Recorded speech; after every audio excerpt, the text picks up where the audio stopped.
안녕하세요. 2살 된 딸아이를 키우고 있는 주부입니다. 너무 속상하고 하나는 요즘 마땅히 털어놓을 곳도 풀 곳도 없어서 여기를 찾아왔어요. 시어머니는 저더러 윗사람답지 못하다며 무조건 이해하라 하시는데 이러다간 제가 제명에 못 죽을 것 같네요. 남편과는 30이 한참 넘은 나이에 지인의 소개로 만났습니다. 나이가 있었던 만큼 결혼 상대라는 무언의 전제하에 만남을 시작했어요. 20대에 만나 불같은 사랑을 하고 동화 같은 연애를 한 것은 아니지만 그래도 같이 있으면 의지가 되고 안정이 되는 사람이었지요. 평생을 함께해도 괜찮겠다. 그런 확신이 들 때쯤 남편이 먼저 결혼하자고 프로포즈를 해왔고 그렇게 결혼 약속을 했습니다. 연애부터 결혼까지 뭐 하나 유별나거나 모난구석 없이 원만하게 이루어졌네요. 남편이나 저나 나이가 있다 보니 결혼을 하자마자 아이를 갖기로 했었어요.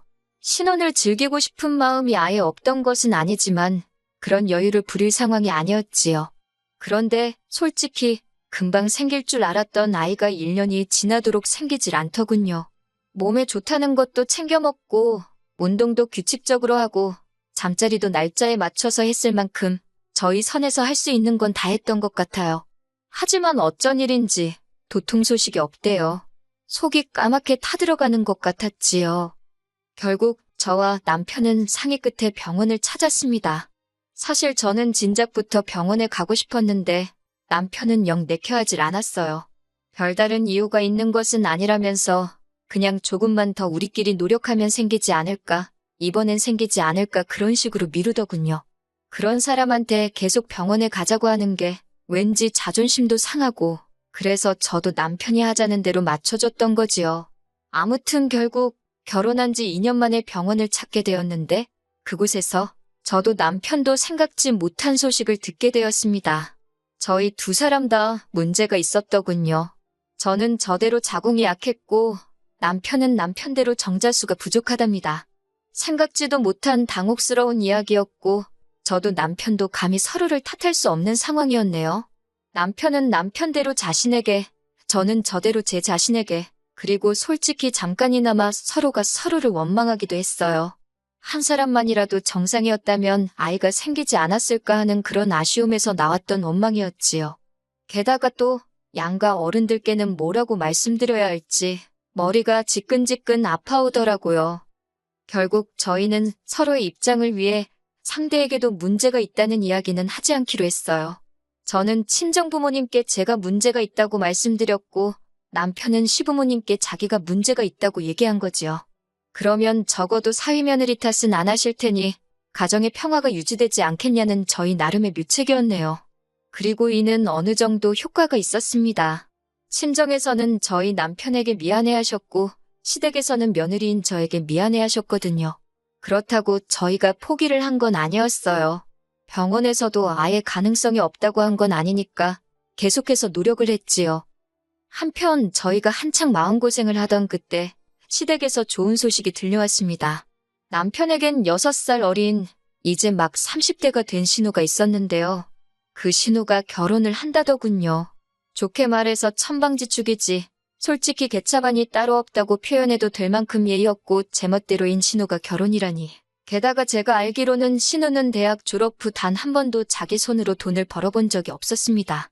그렇다고 신우가 씀씀이가 적은 사람도 아니어서 걸핏하면 어머님 아버님께 손을 벌리기도 하고 그게 여의치 않으면 저희 남편한테도 10만 원만 20만 원만 하고 손을 벌리더군요. 그런데도 저희 남편을 포함해 누구 하나 신우더러 취업을 하라던가 나가서 아르바이트라도 해보란 소리는 절대 안 하니 옆에서 보기엔 꽤나 한심하대요. 30도 넘은 신우를 마치 아기 다루듯이 다 같이 감싸고 돌기에 급급했달까요? 제가 나서서 따끔하게 한마디 할 수도 없고 저로서는 그저 우리 신우 팔자 참 좋네 생각하고 말 뿐이었지요. 아무튼 그런 상황에서 신우가 시집을 간다 하니 가족 모두가 쌍수 들고 환영하는 분위기였답니다. 신우 남편은 모 경호업체에서 계약직으로 일하고 있다 했어요. 아버님은 그런 신우 남편의 직업이 안정적이지 않다고 탐탁지 않아 했지만 솔직히 신우도 별 볼 일 없는 상황에서 아버님이 뭘 얼마나 기대하시는 건지 잘 모르겠더라고요. 그리고 신우하는 꼴을 보아하니 애시당초 어머님 아버님의 의견은 중요하지 않은 듯 했습니다. 결혼식에 들어가는 비용도 신우는 어머님 아버님께 거의 통보식으로 얼마를 해달라 그렇게 알려왔더군요. 저희는 1원도 도움받지 않았습니다. 어머님 아버님이 대놓고 못해준다 하신 건 아니었지만 흘러가는 모양새가 해달라고 하면 안 되는 분위기였어요. 해주실 생각도 없어 보였고 뭐 솔직히 어머님 아버님이 재산이 얼마고 그걸로 두 자식 다 결혼을 시키시던지 아니면 두 자식 중 하나만 시키시던지 그건 제가 관여할 바는 아니었지요. 신경 쓰지 않고 있었고요. 그런데 어머님 아버님께서 정말 신우 말대로 7천만 원이란 큰 돈을 해주셨다는 걸 알게 되었을 땐 저도 남편도 사람인지라 서운하긴 하대요. 그리고 한번 서운한 마음이 들기 시작해서인지 신우나 어머님 아버님으로 인해 마음 상하는 날이 잦아지대요. 신우가 시집을 가고 얼마 지나지 않았을 때였습니다. 신우가 임신을 했다고 소식을 알려왔어요. 그 소식 자체에 서운함을 느낀 건 절대로 아닙니다. 축하하는 마음과 동시에 씁쓸한 마음이 들긴 했지만 한편으론 그동안 어머님 아버님 볼낯이 없었는데 괜히 한시름 덜은 것처럼 마음이 놓였거든요. 그래서 신우에게 뭐 먹고 싶은 거라도 있으면 사 먹으라고 돈을 좀 챙겨주려고 했어요. 참고로 저희 결혼할 때 신우가 한다는 말이 자기가 윗사람도 아니고 아랫사람인데 돈이 어디 있냐면서 단 1원도 축의금이랍시고 내놓지 않더라고요. 뿐만 아니라 저희가 집들이를 할 때도 휴지 하나 사오기는커녕 저희 집에 들어온 선물들 중 자기 마음에 드는 걸 골라서는 자기한테 주면 안 되냐고 우기는 식이었지요. 그럼에도 불구하고 그 모양인 신우가 결혼할 때 저희는 축의금으로 300만 원 줬습니다. 남편이 자기가 오빠이고 맞이이니 그 정도는 하고 싶다고 고집을 피웠거든요. 뿐만 아니라 집들이 한다고 하도 오라고 해서 남편하고 갔더니 색깔 변한 사과 몇 조각에 믹스커피 한 잔을 내주대요. 그리고 남편은 또 새 집에 필요한 거 사라고 돈으로 100만 원 줬고요.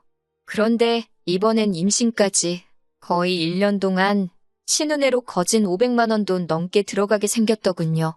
그런데 신우는 제가 물어보기도 전에 한다는 소리가 자기 임신한 기념으로 명품 브랜드 손목시계를 사달랍니다. 차라리 돈으로 달라 했으면 그렇게 황당하진 않았을 텐데 저는 신우한테 미안하다. 하지만 지난해부터 지금 우리도 목돈이 많이 나갔다. 그래서 비싼 선물은 못 해준다고 솔직히 말했습니다. 경제적으로 부담스럽다고요. 그러면서 그러지 말고 앞으로 뭐 먹고 싶을 때 있으면 연락을 하라 했어요. 그러면 남편이랑 제가 사주겠다고요. 그랬더니 신우가 한다는 말이 임신을 안 해봤으니 임신한 여자 마음을 알겠냐입니다. 저는 평생 이해 못할 거래요. 그 말이 제 귀에는 저는 평생 애를 못 가질 거라는 저주처럼 들리더군요. 화가 나기도 전에 서러운 마음에 눈물이 났습니다. 어찌나 눈물이 나던지 신우한테 말이 너무 심한 거 아니냐 고작 그 한마디 쏘아붙이는 것밖에 못했어요. 그리고 이튿날 어머님이 전화를 걸어오셨어요. 이때만 하더라도 저는 신우가 자기가 말이 심했다거나 그런 말을 어머님을 통해서 전하려고 할 줄 알았습니다. 아니, 적어도 어머님이 대신 사과라도 하실 줄 알았어요. 하지만 이게 웬걸 어머님의 첫마디는 임신한 것도 얼마나 힘든데 왜 사람을 서럽게 하냐입니다. 그거 시계 하나 사주면 어디가 덧나냐면서 먹고 살만하면서 왜 그렇게 야박하게 굴었냐 하시는데 정말 어이없고 속상하더라고요. 그러면서 누구 엄마 아니랄까봐 신우랑 똑같이 하시는 말씀이 임신을 겪어보질 못했으니 이해가 안 되겠지 그러시는 거예요. 어머님까지 말씀을 그렇게 하시니 솔직히 그때부턴 서운한 거보다 허탈하더군요. 잘할 필요가 없다 그런 생각도 들고 그래도 그 사건 이후로 저는 적어도 시조카에게 잘해주려고 노력했어요. 신우가 신우 남편과 외출을 한다고 시조카 좀 봐달라고 하면 군소리 없이 봐줬고 시조카는 너무 어려서 기억을 못할 뻔했지만 옷이며 신발이며 많이 사줬지요. 신우는 얄미웠지만 시조카를 보고 있으면 그냥 아기라서 그런지 작은 행동 하나하나 심지어 울음소리까지 너무 귀엽고 사랑스러웠거든요.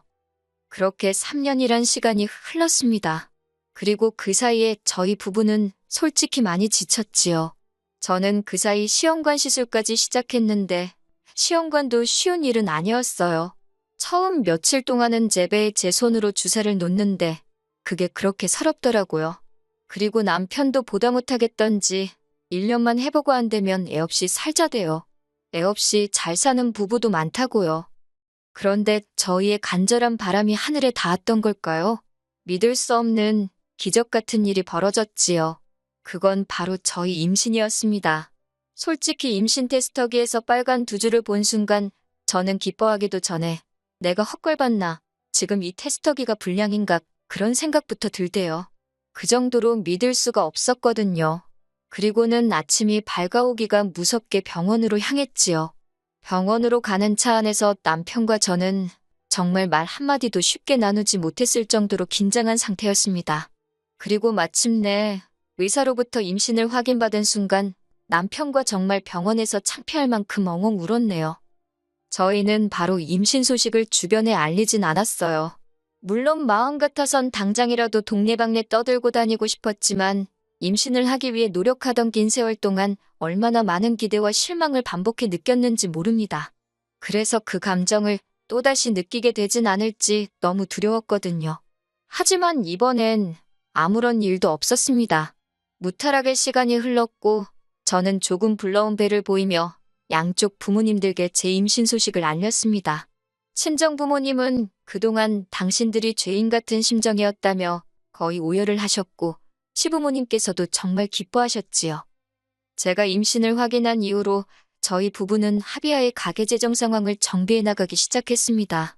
사실 그동안엔 아무래도 신혼애가 외벌이기도 하고 애도 있었으니 상대적으로 여유 있는 저희가 명절이나 어머님 아버님 생신처럼 돈이 나가는 날들에는 금전적인 부담을 많이 지고 있던 게 사실이에요. 시조카한테도 신혼애 사정을 아니까 신경을 많이 써주었고요. 그런데 이제 저희 애가 태어날 거니까 저희도 좀 아껴 써야겠다 싶었습니다. 그래서 예전만큼은 솔직히 못했어요. 당분간은 시조카도 저희 집에 맡기지 말아달라고 했지요. 상식적으로 입덧하고 몸은 무겁고 저도 저 하나 간수하기가 힘에 부치는 마당에 제가 누굴 돌볼 수가 있었겠어요? 그리고 당연히 저는 신우가 이런 제 상태를 이해할 줄 알았습니다. 그런데 이게 웬걸요? 신우가 시부모님더러 저희 부부가 특히 제가 변했다고 그러더래요. 이제 시조카도 안 봐준다고 그러고 시조카 선물도 안 해주고 그러면서 그 전에 보여준 건 다 가식이었던 모양이라고 서운하다고 그랬다나요? 정작 제가 임신했다 하니까 말이라도 축하한다 소리도 없었으면서 어쩜 저렇게 뻔뻔할까 싶대요. 그뿐만이 아니었습니다. 소름 끼치게도 신우가 신우 남편하고 하는 소리를 우연히 들었는데 저희 부부가 애를 못 가지면 저희 재산이 자기 딸한테 올 거라고 그렇게 기대를 하고 있었나 봐요. 그런데 이제 어쩌면 좋냐고 그걸 걱정하고 있더라니까요. 자기도 한 가족으로서 오빠인 저희 남편이랑 제가 얼마나 임신을 하고 싶어 했는지 그걸로 얼마나 속상해했는지 뻔히 알면서 속으론 저희가 애를 못 갖길 바라고 있던 거잖아요. 배신감에 치가 떨리대요. 비록 살갑고 친한 사이는 아니었어도 적어도 저희를 향해 그런 나쁜 생각을 하고 있을 줄은 몰랐으니까요. 그 이후로 정말 신혼애한테는 정이란 정은 다 떨어져서 마음 같아선 상종도 안 하고 싶었지만 어머님 아버님 입장도 있고 해서 어쩔 수 없이 얼굴만 마주하고 지냈습니다. 하지만 신우의 못돼 처먹은 성격은 그게 다가 아니었어요. 저희 딸이 막 걷기 시작했던 무렵이었네요. 어머님 생신이셨는데 식당에서 외식을 하는 대신 집에서 축하를 하자고 이야기가 되었지요. 아무래도 저희 딸이 어리다 보니 어디 부딪힐 수도 있고 여러 가지로 집이 낫겠다 싶더라고요. 그런데 이제 시조카는 한참 뛰어다닐 나이였다 보니까 정신이 하나도 없더라고요. 시조카 성격이 극성맞은 것도 한몫했고요. 저희 애는 집이 아니라 그런지 계속해서 울어대지 시조카는 쉼없이 여기저기 들쑤시고 다니지 아랫집에선 시끄럽다고 계속 인터폰에 대지 신우가 시조카라도 좀 붙들고 있으면 좋겠는데 한다는 소리가 그럼 애를 어디 묶어놓기라도 해야겠냐면서 적반하장으로 나가더라고요. 제 자식도 아닌데 얼마나 부끄럽고 죄송하던지 아무튼 그래서 정신이 정말 하나도 없었어요. 그리고 그때였습니다. 정말 아주 잠깐 저희 애가 간신히 울음을 멈추고 잠이 들었길래 거실에 뉘어놓고 주방에 갔어요. 정말 한 1분이나 주방에 있었을까요? 갑자기 저희 애 우는 소리가 들리더라고요. 아니, 이건 우는 소리가 아니라 거의 비명소리에 가까웠어요. 놀라서 거실 쪽을 돌아보니 시조카 손에 웬 나무젓가락이 들려 있었고 저희 애 귀에서 피가 나고 있었습니다. 제가 너무 놀라서 시조카한테 무슨 짓을 한 거냐고 소리를 질렀더니 시조카가 겁먹은 표정을 하곤 얼른 지엄마인 신우 뒤에 숨더라고요. 그리고는 저는 봤어요. 신우애가 씩 웃었단 말입니다. 하지만 남편은 남편대로 딸기에서 피가 나니까 애 병원 데려간다고 들쳐왔고 어머님 아버님도 이게 무슨 일이냐며 발동동 구르고 저는 신우의 표정에 순간 멍하니 넋이 나갔지요.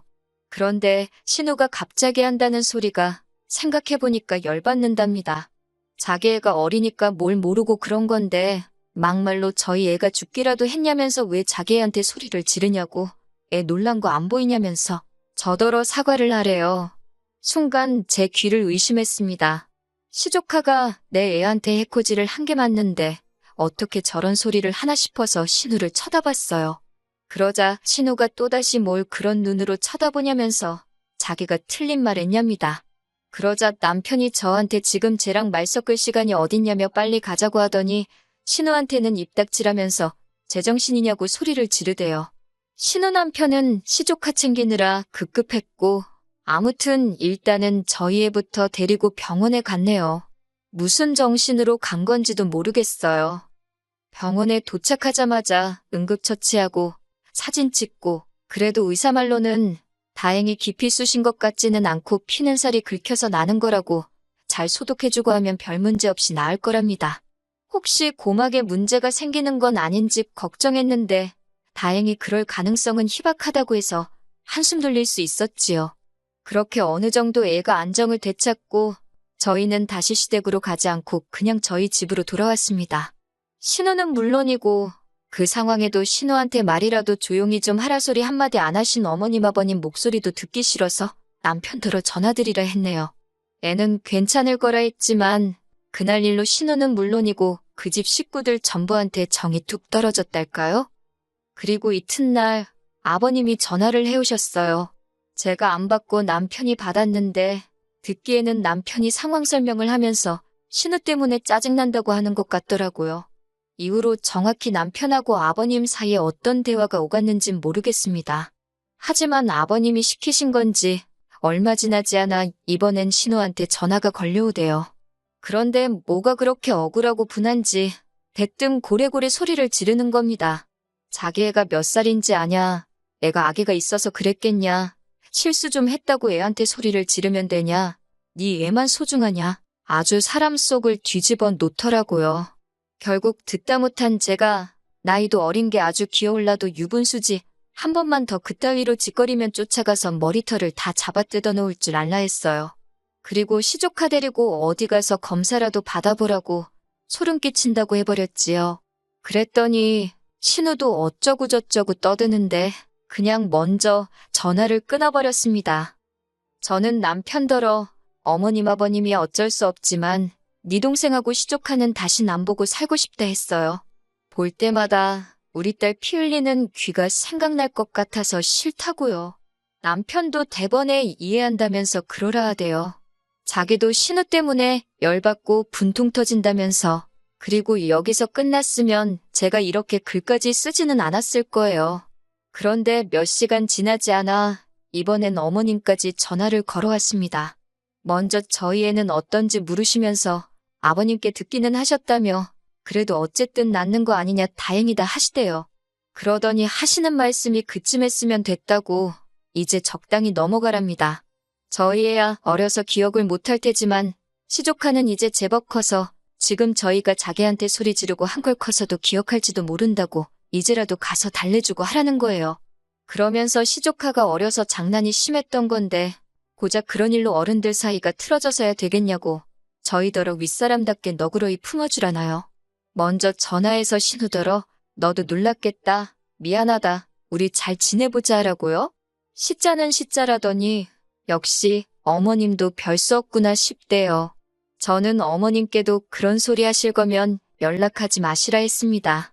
어머님도 어머님 딸인 신우가 귀하듯이 저도 제 자식이 제일 귀하다고 막말로 이번엔 귀만 찌르고 말았지만 다음엔 어딜 어떻게 해코지를 할 줄 아냐고 무서워서 상종도 하기 싫다고요. 그리고 이후로 몇 달의 시간이 흘렀습니다. 남편더러 당신이라도 예전처럼 지내고 싶으면 어머님 아버님도 뵙고 오고 시조카도 챙기라 했지만 솔직히 마음에도 없는 소리를 한 거였어요. 만약 남편이 눈치 없이 그래 알겠어 했으면 진짜 화가 났을 텐데 다행히 남편이 그런 눈치는 있어서 자기도 싫다며 어머님 아버님도 뵈러 가지 않았고 시조카도 챙기지 않대요. 이제 저희 딸 귀는 아무 일도 없던 것처럼 괜찮아졌어요. 그리고 저는 요새 그저 딸 키우는 재미에 푹 빠져 살고 있지요. 한 4살까지만 이렇게 옆에서 딱부터 키우고 이후론 다시 일을 할 생각입니다. 그리고 어머님께서 종종 연락을 해오세요. 주된 내용은 손녀, 즉 저희 딸 보고 싶단 이야기고요. 그런데 전 못됐다 할 수도 있지만 전혀 답장하지 않고 있습니다. 시댁 식구들 누구든 간에 저에게 진심으로 사과하지 않는 한 절대로 교류하지 않을 생각이거든요. 제 자식, 저 말고 누가 지켜주겠어요? 안 그래요?